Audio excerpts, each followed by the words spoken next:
Ladies and gentlemen, today on the show, we have a special guest, ladies and gentlemen. Not only is he my barber, not only is he the lineup god, even though, you know, gender roles and all that, he the lineup goddess too. You know what I'm saying? You ain't got to accept that, of course, but listen, the lineup king, the lineup god, the lineup Greek guy, all that good shit. Whatever else I can say that's good about barbers. What do y'all like to be called? The barber prince, the barber king, the barber sultan. You're starting to look like a sultan. You could pull it off by living in Dubai for a little bit. Anyways, ladies and gentlemen, we got the barber, Rudy, a.k.a. Fade and Fold. Go ahead and introduce yourself to the people, my brother. My guy. Appreciate the intro. Lovely. My name is Rudy. Go by Fade and Fool. And yeah, that's it. Show's over. All right, ladies. Nah, I'm fucking around, man. Look, I want to start with, where did you get the name Fade and Fold? So I've been cutting with you getting cut by you for 4 years or close to 4 years. Started off somewhere. I don't even know where we started off. The garage. It could have been the garage. It could have been that one shop. I don't know where it was at. Definitely the garage. But I've been with you for about 4 years, and the Fade and Fold name, I feel like, transitioned in the past 4 years. I could be wrong, but where did it come from? Start there. I started barber school back in like 2019. You met me when I was in barber school, and then that's when I was like, okay, I got to come up with some kind of brand name. I can't just, if I want to build a brand, it can't just be Rudy's Cuts. You know what I'm saying? Like, so at that point, I was just kind of playing with names, and I was watching the movie Paid in Full, and then it just came to me like Fade and Fool sounds dope. You know what I'm saying? It's catchy, and then I just started thinking about different ways to build off of that, like what it could mean and things like that. Come get a Fade and Fool, or if I was doing videos, you get what the fade looks like in full, I love that. So just playing off of that. I love that. Yeah. And to be honest, it sounds so much more. It already sounded dope. It was easy to say, Fade and Fold, smooth off the tongue, but I like it that much more now that you told the backstory, because Paid and Fold is definitely one of my favorite movies. Oh, yeah. One of my favorite movies. I mean, listen, who can't get over that part in the car when our brother's like, anybody that ever looked at me wrong, that ever said anything sideways? Anyways, best movie clips of all time. Best movie clips of all time. Let's jump right to a hard question, brother. Why did you decide on a face tattoo? Like, I ain't gonna lie, if you was my son, yeah, we would be running rounds in this boxing ring right now, bro. I FaceTimed my dad as soon as I got done with it, and he was confused. He was staring for like a solid 10, 15 seconds before he said anything, and then I got it because in my industry, it's like, I pretty much work for myself, and this is what I do. So the tattoo resembles what I do. You know what I'm saying? Straight razor. We work with the razor a lot. At that point, I was like, well, I'm just going to commit. Not that, who knows what I would be doing in the future, but that's always going to be a part of me, so when pulled the trigger. Absolutely. Was there any like inspiration beforehand? Were you seeing anything on like, people was getting specific barber aligned tats, and you're like, man, I need to get something that like kind of establishes my commitment to my craft? Right. Or was it like one day you chilling and you like, there's a tattoo shop across the street, I might as well walk in there and get crazy with it? I always wanted, like, once I knew I was going to do it full time, pursue it for real, I knew I was going to get a tattoo. At first, I didn't know. I didn't want it to be a barber pole. I didn't want it to be something, like a clipper or anything like that, So I started thinking about what could be, quote unquote, better. And so I started going with the straight razor. I'm like, bet I'm going to get a straight razor. And at first, I was thinking I'm just going to put it on my hand. You know what I'm saying? I'm going to be low key with it. I'm cutting hair, talking to my client about it. I'm like, yeah, I'm talking about getting a straight razor tattoo, telling him where I'm going to put it, like kind of maybe like on the corner of my hand or like on the outside to when it like folds and stuff like that. And then he's the one that mentioned it. He was like, what about your face? And then he was saying it as a joke. Right. And then I'm like, well, I started thinking, I'm like, okay. Then it just popped into my head, like the corner of, the hairline would be perfect. I'm like, you might be onto something. So that's who got me to, not got me to do it, but had the big influence. Put the thought in your head, man. Yeah. I appreciate that, because honestly, it does look dope. Like I said, if he was my child, I might have a little thought or two. I'm like, nigga, is you crazy? Yeah. But it is fly. It does look fresh. It matches up with the rest of the tattoos and the vibe that you put off there in the world. You're definitely committed to your craft. You've been going ham on content lately, right. And I want to dive into that a little bit. But let's start off at like the beginning of Rudy's story. Okay. I don't believe barbering was always the plan. I know there was a moment where sports were a part of the plan when you was a young bull. I'm sure there were other things you were interested in as a kid. So let's start there. What part of town did you grow up in? What were some of your early interests or early influences in terms of like, this is what I want to be when I grow up? Yeah, bet. So I grew up like northeast Kansas City area. Grew up there for till I was about starting middle school. So I was probably about like 10. Played baseball growing up my whole life, so that was one of my passions. Like you said, I always been into sports, and so from Northeast we moved up to like North Kansas City area, and started going right down the block, but definitely much better environment. If I would have stayed over there, who knows what I would have got into. So moving up north was definitely a good choice. It was just a better area for me to thrive.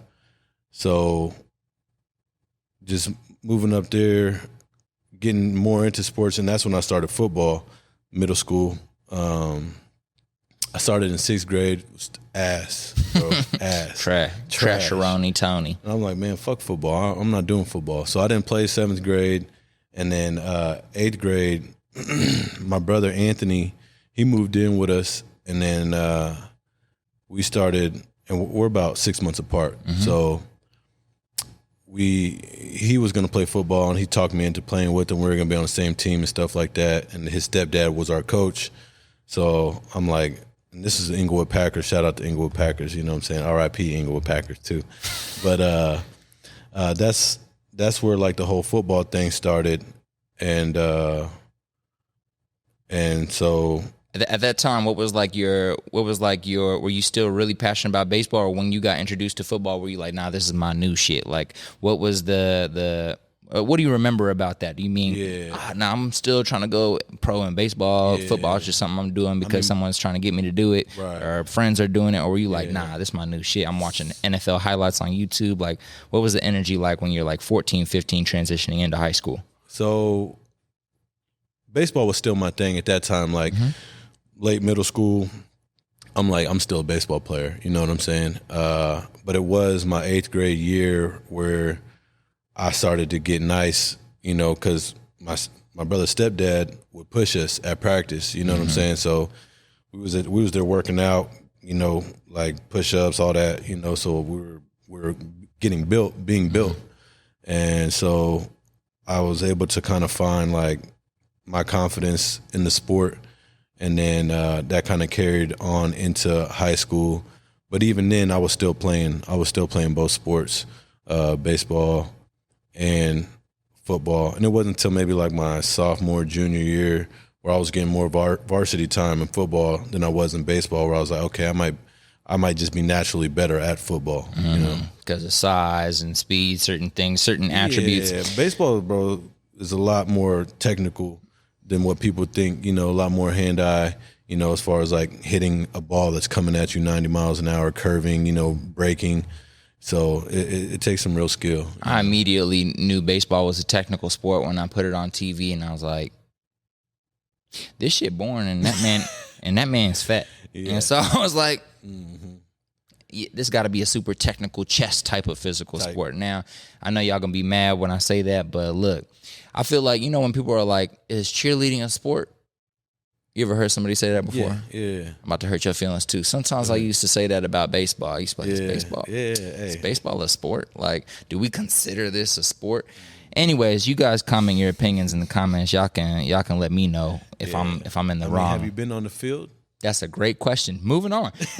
So from Clippers to content creation, brother. Yeah. So you start off going to barber school 2019. At this time, you're what, 22 years old? I'm about 24. 24. Okay. Yeah. And but prior to that, you was still cutting though, right? Yeah. Like, because everyone has like a beginning cutter story. Like, facts. I know you went to Missouri Western for a little bit, right? A little bit. Yeah. Okay, perfect. So did it start in the dorm rooms there, or like where did this? I mean, it started like in 7th grade. You know, going back to for a minute. That's just when I started cutting my own hair. Gotcha. You know what I'm saying? So, because my dad cut my hair my whole life. He cut all of our hair, you know. And so that's kind of where I was like, I learned how to cut hair. And then I don't know if he got tired of cutting our hair. I'm pretty sure that's what it was. You know what I'm saying? There's a lot of y'all. There's a lot of us, bro. So I think he took me to the barbershop one time, bro, and I told him what I wanted, and they fucked me up. So ever since then, after that, I'm like, I might as well do this shit myself. Fuck myself up for free. So I like that. Fuck yourself up for free, ladies and gentlemen. That's low key. That's a lesson in life. You know what I'm saying? Fuck your own money up first before you go get an investment from other people. Goes for your startups. Goes for your efforts in the gym. Fuck yourself up first. That's how you gonna learn. And then, anyways, I liked that. Go ahead. So. Yeah, started cutting my hair, going to school looking crazy, 7th grade. Then I mastered my one haircut, and then I started cutting up the little bros, you know what I'm saying? So my little brothers, they let me cut their hair and stuff like that. And then once I started getting nice with them, going into high school, my friends started seeing, peeping. So I was cutting the homies up before we go anywhere to the movies, whatever we was doing, making sure everybody was looking good. And then that translated into college, you know, playing ball up there and cutting the football players and some of the other people there in the dorms, cutting them up in the bathroom, and that's where it stopped for a while after I left college. And why? Because at that time, bro, barbering wasn't a thing. You know what I'm saying? It wasn't like unless you were around barbers, like, but it wasn't like people on YouTube, you know, doing tutorials. It wasn't cool. You know, it wasn't a thing to do at the time. So I'm like, man, I don't want to be a barber. It didn't seem like, because at the time, bro, I was charging like $10 a haircut. You know what I'm saying? So I wasn't really making a lot of bread. So it didn't make sense to me at the time. So I'm like, man, forget that. I'm gonna go get a real job. So that's what I did. I went and worked for Kansas City Power and Light for a little while, reading meters for them, and moved out my parents' crib and stuff like that. So I was kind of like in the race, you know what I'm saying? Like working 9 to 5, trying to pay the bills and stuff like that. And then that KCP&L job was like a temporary contract job. They were replacing all the meters with meters that read themselves. So that was just temporary, and I couldn't get hired on there because my dad worked there at the time. Gotcha. So I had to go find another gig, and then I did concrete, bro. I did roofing, and then I landed my last job before. I did banking, U.S. Bank, whack. And then U.S. Bank, we don't want your sponsorship. We don't. But Community America Credit Union, local Kansas City Bank, holla at us. But yeah, my last job before going to school was Water One, Johnson County, reading meters for them, which was another temporary thing. So they were gonna hire me on though after, you know. What did you learn during that time period? I think a lot of times when we finish high school, anybody who doesn't go the standard route of 4-year school, graduate, get your job in your industry, work your way up the ladder, retire, die. What did you learn by like jumping job to job? I just need to check. I need to get me some money. I need to get my money. I want to be able to do things. So I'm going to work wherever I can work.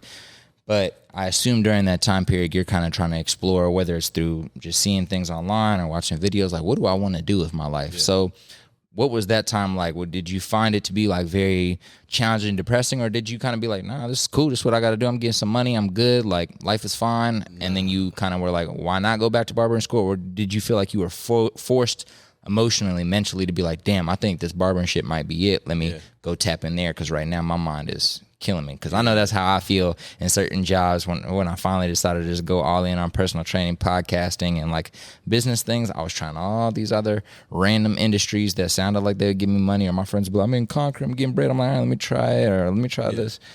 And I just get depressed. I'm like, I need to leave. It wasn't it. Like, I mean, I just felt like every job that I work, I'm like, this ain't for me. You know what I'm saying? And just the thought of working that job till I retire is just like, damn, you know what I'm saying? Like, this is what I'm gonna be doing for another 40 years, you know what I'm saying? Whatever.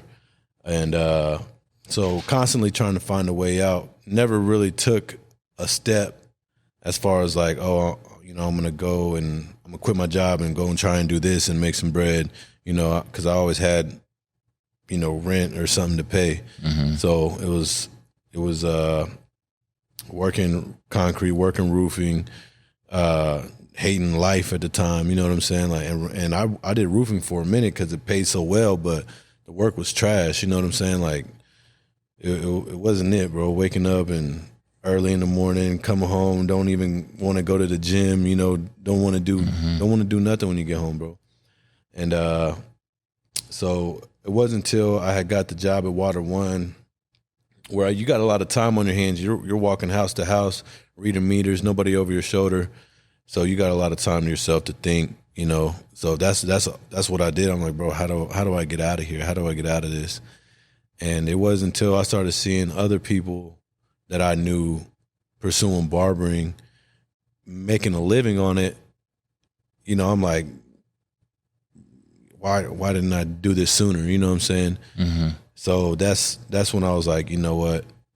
And this was like when my contract was coming up with Water One. So it was either apply with them, and they were kind of guaranteeing me a job, and so it was either apply with them and continue to work for them, and you know the job was solid. I'm not gonna lie.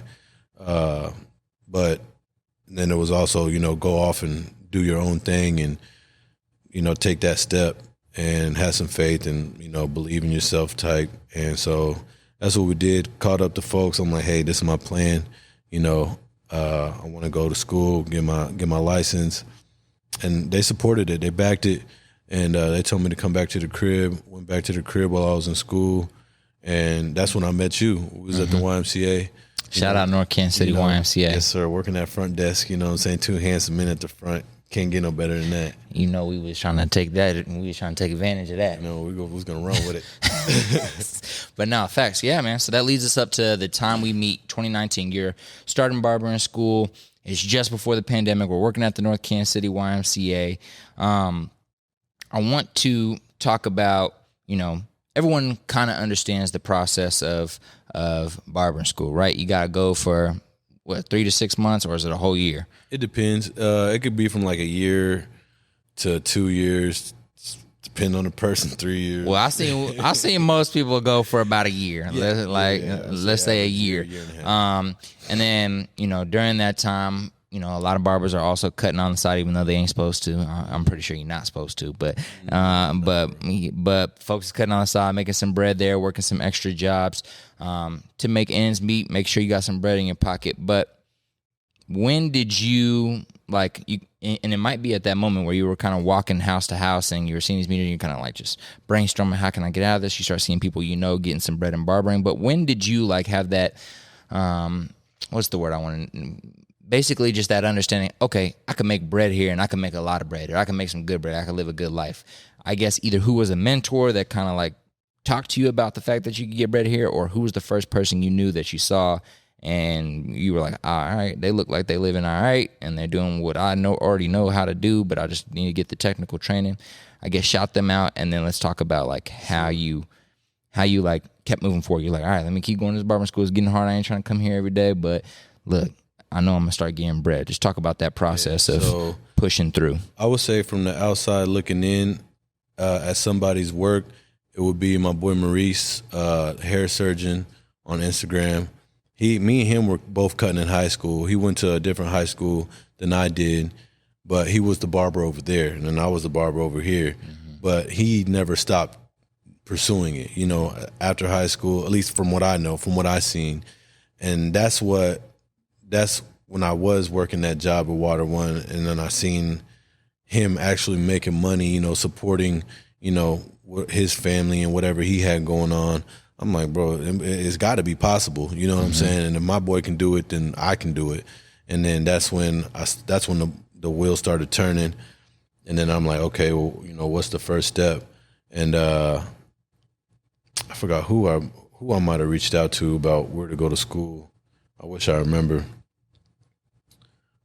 Okay, yeah, my boy Beto, Mambo Cuts. Shout out Mambo Cuts. That's the guy.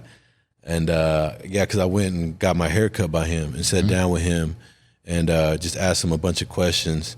And then he was like, yeah, Headlines Barber Academy in Kansas City, Kansas, off of State Avenue.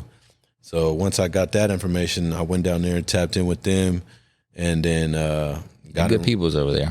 Bro, great people, bro. The instructors over there, they're going to look out for their community, too. Every time I was over there, they was having barbecues out front. Yeah, bro, it was lit. It was lit, bro. Like, it's the best kind of school you could, you know, go to. It's good vibes. So that's when I got enrolled with them and just started the whole process, you know. How important is that, like, collective energy inside of a barbering school? I feel like that makes, like, work so much better when everybody in there is in a semi-similar age range, semi-similar cultural, you know, understandings. At your shop, also want to go to the barbering school. There's a lot of cool people in there. You're interacting, you're talking, you're meeting a lot of people. You guys are all on the same grind. How important was that to you? Or were you like, look, I already committed to this. I'm locked in. I don't care if I like any of y'all in here. Yeah. I guess what was your thought process about that? I always wonder how important the community aspect of barbering school is to an individual who's going through that and kind of helps them support themselves through that in terms of motivation. I feel like starting out, bro, you don't really realize how important it is because you're just getting into it.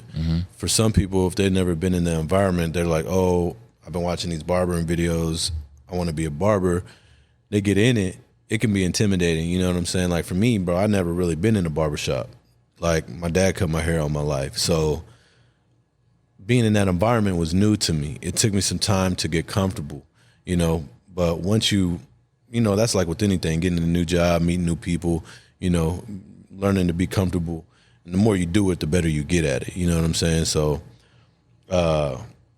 once you do get comfortable, you know, being yourself and, you know, not putting yourself in a box, then that's when you can start to realize this is like a great asset to my future. You know what I'm saying? Because I can always still reach back to them if I need anything, you know. And same goes with like any other shops that I've ever worked at, you know, just building solid relationships with solid people, even the shop that I'm at now, you know, because you learn how to operate, you know, like in front of people and talk in front of people. And, you know, like I said, just learn how to be comfortable, like even in a setting like this, you know what I'm saying? Absolutely. Yeah. Now I want you to dive into that a little bit more because ever since you started working at Catalyst Barbershop, it's off of North Oak Traffic Way in North Kansas City, Missouri.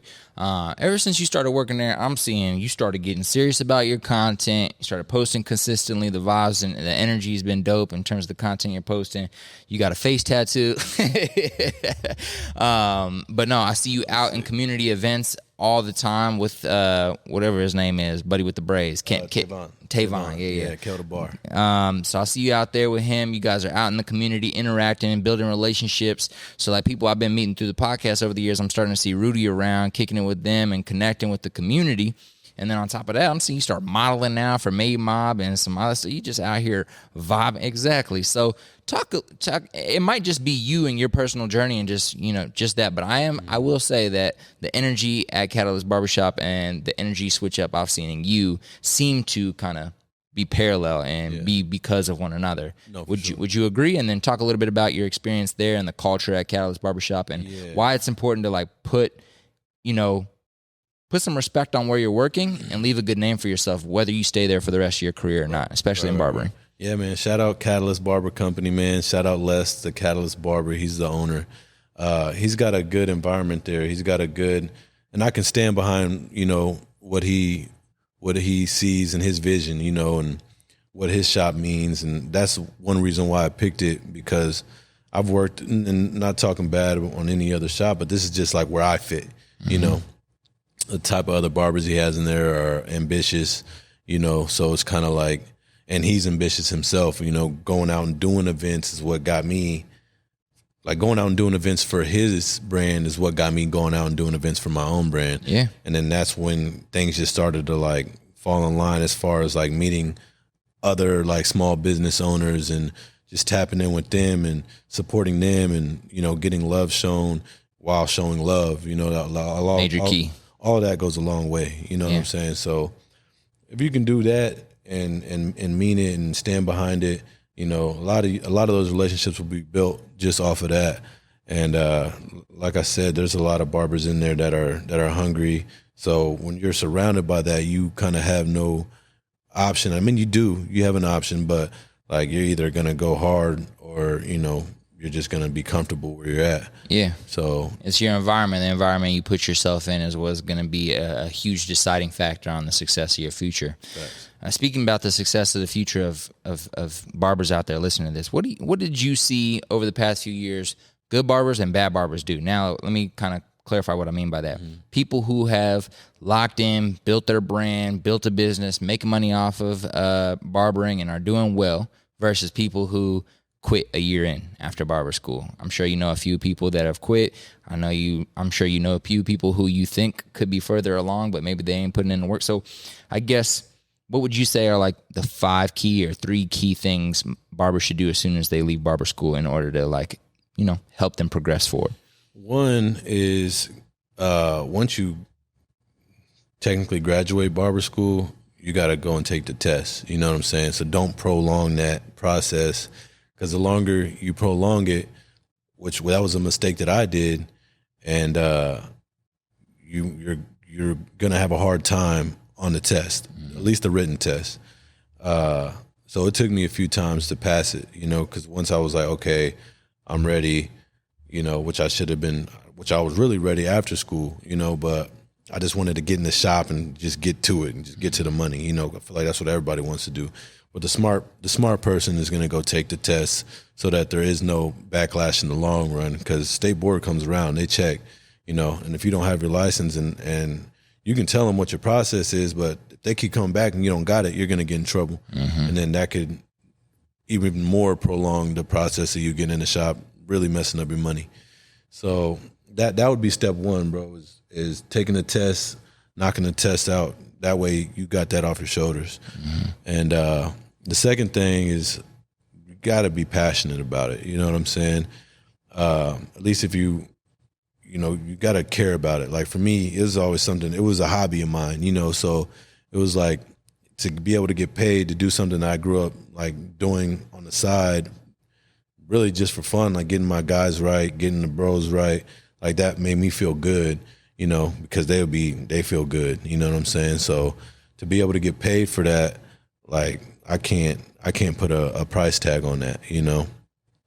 And then another thing would be just consistency, bro. Like there's gonna be those times starting out where you're not making no money, you know what I'm saying? So it's like, how bad do you really want it, you know?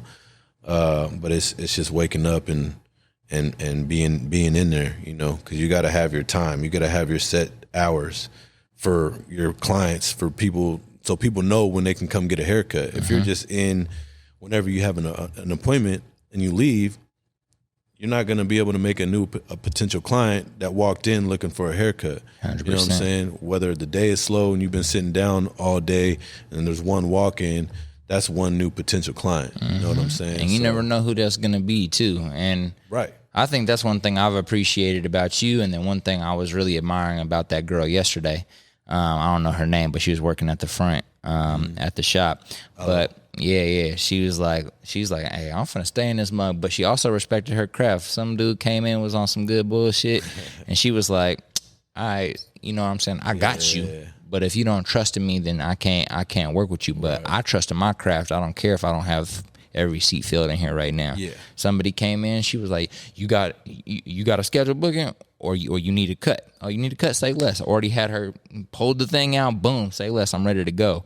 And that's like the And the same thing goes, a lot of people know I'm a personal trainer. Same thing goes in this industry. You got to be in the gym. It doesn't matter if you don't have clients. You got to be either working out at workout events, at fitness events, or you need to be in your gym all day long, connecting and building relationships, or just showing face. You know what I'm saying? That's the biggest part in really building any business, just showing face. I think my thing, my girl will ask me, or some people will ask me, they'll be like, why are you going to this event? How'd you hear about it? I'm like, oh, this is just a show face. You know what I'm saying? And sometimes I just pull it to events to show my face, make sure I'm in the community, connect with people, and then skedaddle. That's what's going to help you develop your book, be out there. People know you for who you are. And, for you, people going to look, hey, what's that face tattoo? It's a conversation starter now. So I'm guaranteed that face tattoo is going to be getting you bread in this industry for the next 20 years for sure. Oh, absolutely. Absolutely. So I kind of want to transition to talking a little bit more about content, and then we'll transition into fatherhood and wrap the show today. So I want to talk to you about, there's a big explosion in barbering content over the past like 5 to 6 years. TikToks came out, so these little clips of people doing all types of cool cuts, or just like, doing voiceovers and talking about some funny shit, or doing skits and funny skits. Like, I know you mentioned one person, but who's maybe somebody you don't know, who you've kind of been watching their barbering content, and you find it to be interesting, and it's kind of been an inspiration for you to start getting serious and posting, and you add humor into some of yours. You've added in, just vibes, just good energy. You've added in like days in the life. You've had all types of content. So let's just talk about your implementation of content into your barbering. First, why is it important? Second, who have you been looking at for inspiration? And I guess, what are your plans moving forward in terms of integrating content into your barbering? Yeah. So I think it's important because obviously the times that we live in, if you want to grow outside of the area that you live in or where you cut hair in, it's going to be difficult if you're not making content. If you want to reach people outside of your little area, you gotta push the content, and it makes it more enjoyable for people to even want to come to you. Like this morning, I had somebody come to me through Instagram. It's his birthday today. He's seen the content. He was like, it looks cool. I want to come, check it out, and I want to get a good haircut for my birthday. You know what I'm saying? So that alone helps just build new clientele as well. It's just another source of building clients, And so, not saying that you have to do it, but it's definitely gonna push you. I mean, is it a second job? It's definitely a second job. It's work. You know what I'm saying? It's a lot of work. But then again, it goes back to like, how bad do you want to grow? How bad do you want to succeed in all areas? So it's just part of it. And I'll say a couple people that have inspired me. Obviously, this is probably a lot of barbers persons. 360 Jeezy.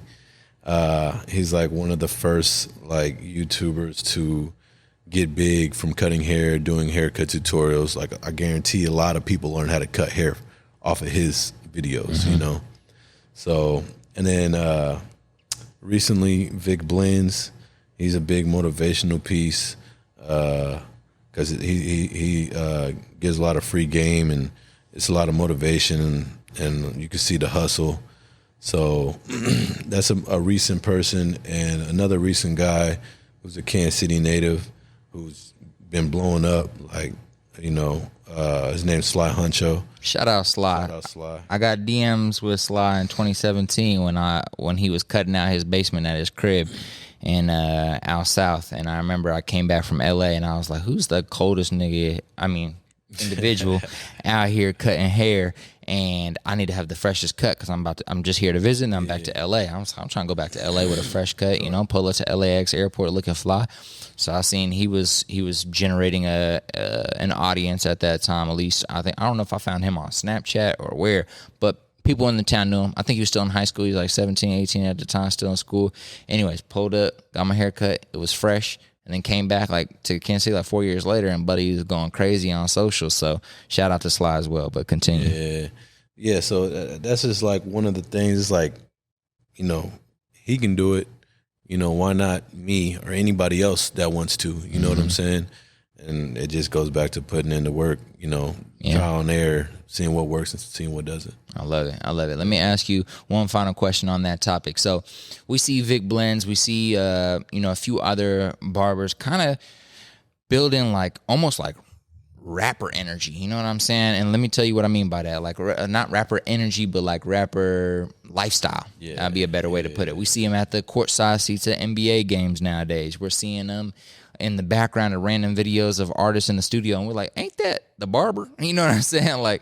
And they're creating some a personal brand in the entertainment industry, and it's very interesting.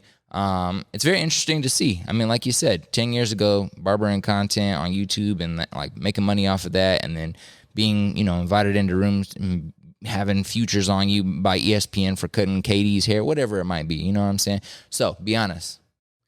Would you rather be in the limelight as a barber, out here doing travel cuts? You end up cutting I'm just throwing this out there, whatever, Minnesota Vikings, NFL team's hair. Right. You out here on ESPN, they doing little futures and being like, hey, we want to cover the barber who's cutting everybody in the NFL right now, whatever. Or are you like, man, I'm just trying to get this money and cut heads. I don't care whose head it is. Yeah. I mean, for me, I feel like there's more freedom in the travel aspect. There's more money in it. If you build yourself up to that level, there's just more you can do. There's more outlets. There's more areas of revenue that you can go down. And so for me, that's kind of what I strive for right now. I'm cutting. You know what I'm saying? I'm cutting, and whoever, whenever, wherever, I'll pull up. You pull up. And through that, you meet people, get connected, meet certain people that might, you might pull up to their show and cut their hair, you know what I'm saying? And then build relationships that way. I feel like low key, not every barber wants to do that, you know what I'm saying? But probably every barber wants to open up their own shop, you know what I'm saying? For sure. Which is a goal as well. But outside of that, the shop can kind of run itself if you got somebody there to kind of oversee it. Yeah. But I mean, I'm not gonna lie, bro. To be able to travel and do all that and meet new people and shake hands with people that you probably thought you never shake hands with, that's what I strive for. I love it. I love it. Yeah. I love it. We're gonna do a rapid 5. All right. So I'm gonna ask you 5 questions. I want you to give me a semi-quick answer. Obviously, if you gotta give a longer one, that's cool. But all good. Rapid 5. All right. So, question number 1. What is the worst haircut somebody can get? So, let me give you a scenario. What would be the worst haircut because everything mixes in. I feel like every, big dude, skinny dude, girl, black, white, the haircuts can mix up. So, I'm going to give you a little avatar. Okay. 6'3", basketball player. So, athletic, light skin. Boom. What's the worst haircut they can get? Trying to rapidly answer this. Shadow fade. All right. Break down the shadow fade. Go. Shadow fade is not a skin fade. So it's like a business haircut. You know what I'm saying? If you're a 6'3" basketball player, you're trying to look good on the court. Yeah. So shadow fade, you're getting lined up all the way around, might be like a 2 all the way around to some hair on the top, To me, it's an easy haircut, but at the same time, I want my work to come out and look good, Respect. First haircut you effed up on somebody's head. What's the story? It was probably my first time cutting real coarse hair. My black homie in high school, I think I was a junior, and he asked me if I can cut his hair. And I'm like, yeah, I bet, I got you. I know to cut your hair, whatever. Pulled up to his apartment. I didn't know what the hell I was doing, bro. Because at that time, he got waves. You got to cut it a certain way. You got to go down with the grain. And I'm trying to keep the waves in there without going down too low, but I just didn't know how to do it. So I ended up giving him a crazy fade. I was in there sweating. It was in there smoking up a storm, bro. I'm contact high, so It was. My man was stressed. It was a mess. I love it. I love it. Okay. So when ladies come in for a cut throughout your journey of cutting, I'm sure you've cut some ladies' hair. What do they normally get?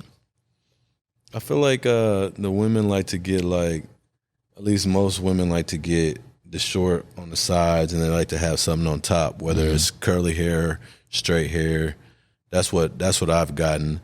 Very rarely will you get like an Amber Rose type person, or and if they do, you gotta be like, look, are you sure this is what you want to do? Because it can go one or two ways. You could look really good, or you never know. Really bad. You know what I'm saying? Biggest pet peeve as a barber: somebody comes into the shop, and from that moment, biggest pet peeve. So it can't be something like online that people do. So they're in the shop. What's a pet peeve that you hate when a client does? I hate when they, like when I'm trying to kind of adjust their head and they're not listening. So like neck stiff, like neck stiff as hell, or it's not stiff. So it could be either one, but probably I don't like the stiff head, bro. Like, pause. I had to make immediate eye contact with the pause. Immediate pause. I love that. Okay, final two questions of the day, Rudy. First off, I want to say thank you for making time to come on the show today. Sure, per usual, you know what I'm saying? We got to make sure the barber gets got to get showtime. We also wanted to talk about your journey a little bit, and it's always exciting when I see somebody growing. I'm always like, man, especially if they're a homie, like I got to get you on the show so we can track your journey from when we have like episode 1, and then it's like, okay, 2 years down the line, that's dope. Another episode of like what's happening now, and it's just really fun to like track people's life journey on like it's like 2021 video clip, 2000. You know what I'm saying? Right. It's a vibe. So I appreciate you giving me your time, and I think we'll look back on this episode and be like, man, that was funny. You know what I'm saying? That was like a funny time. I wasn't even doing what I thought I could do. Like I'm at a whole nother level. So appreciate that. Yes, I would love for you to just give me your general thoughts over the past year and a half on being a father. What has been, let's just keep it joyful. What have been some of the most, joyous parts of being a father? What are some things you've appreciated or learned that your sons taught you? Yeah, man. Really how to be a man and just stand on your 10 toes and, provide and not make excuses. If there's a way to make it, and you got the will to do it, you can do it. And so, he pushes me every day, to continue to grind, to continue to, build something, for maybe him one day, So like him, the day that he came in was probably the best day of my life so far. You know what I'm saying? So that was a great memory, just holding him and just having him there, bro. It was dope, man. I love it. I love it. I was excited for you. I was like, my guy Rudy is going to be a good pops. He going to be a good pops. Your pops is a good pops, or from my perspective, obviously I don't know. But your pops is a solid pops. You got a good family and brothers around you. You're a hustler. You're very talented and skilled in your craft. So I have no doubt that you're going to be an amazing father. You're already an amazing friend. So with that final question of the day, you're 150 years old. You've cut all the heads you've wanted to cut. You've cut enough heads. You tired of cutting. You retire from cutting. You're like, cool. You know what I'm saying? I'm just going to teach other people how to cut. Oh, retire from that. Now I'm just going to build a barbershop. Oh, retire from that. You done dominated. 150 years old. Life changed. You was able to eat a pill to live that long, if you're wondering. Right. Your great-great-grandkids is at your feet, and they're asking you, great-great-grandpa, give me one piece of advice on how to live a good life. Mind you, when you give them this piece of advice, that's the last thing they're going to remember you for. They're not going to be able to see photos of you cutting. They're not going to see any books you read, any interviews you did. So this is the last thing you can leave them with. So think upon this for a second. But one piece of advice on how to live a good life. Man, I would say love yourself, so that you can love others. I would, because that alone goes a long way. Absolutely. Love yourself so that you can love others. Yeah. Ladies and gentlemen, we just leave you with good quotes every week. We leave you with good guests. If you need a haircut, make sure you tap in with my guy, Fade in Full. North Oak Traffic Way, Catalyst Barbershop, North Kansas City, Missouri. And shit, if you got a little 150 in your pocket, tap in for that house call. You dig me? Anything else you want to leave them with? You want to shout out any mentors? You want to leave them with your socials? Anything before we sign out for the day? I shouted out to people that I felt like I needed to. Fade in Full, Instagram, FADENFULL, TikTok, YouTube, Fade in Full TV. Shout out to my guy right here, bro. What you're doing is awesome, bro. And to see you grow, is dope to me. And to be a part of it is it's even better. You know what I'm saying? Like I'm happy to be here. What you got going is awesome. You had to homie on too. So it's just to see familiar faces and just to see the growth. I commend you on that, bro. That's dope. I appreciate it. I appreciate it. Ladies and gentlemen, you already know the vibes. Go ahead and click the notification bell on YouTube so that you're updated on future podcasts. Press subscribe. Don't forget to like, share, leave a comment. This is your boy CIZZY signing out of the Voices of Value podcast.